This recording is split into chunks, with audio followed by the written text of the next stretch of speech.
থেকে আমরা দেয়ালে এখন চুন দেওয়া শুরু করেছি। দেয়ালে তৃণমূল কংগ্রেসের যে লোগো সেই ছবিটা আঁকছি। এভাবে আমরা শুরু করি।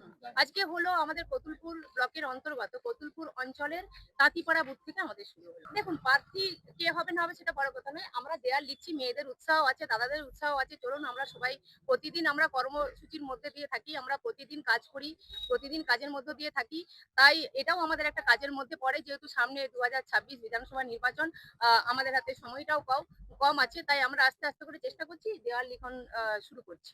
দেখুন, আপনি আগামী ২৬-এর পরে ওই যে দেওয়ালগুলো লিখছেন না, ওই দেওয়ালগুলো ছাড়া আর সরকারটার কোনো অস্তিত্ব থাকে না। এটা ভারতীয় জনতা পার্টির সরকার।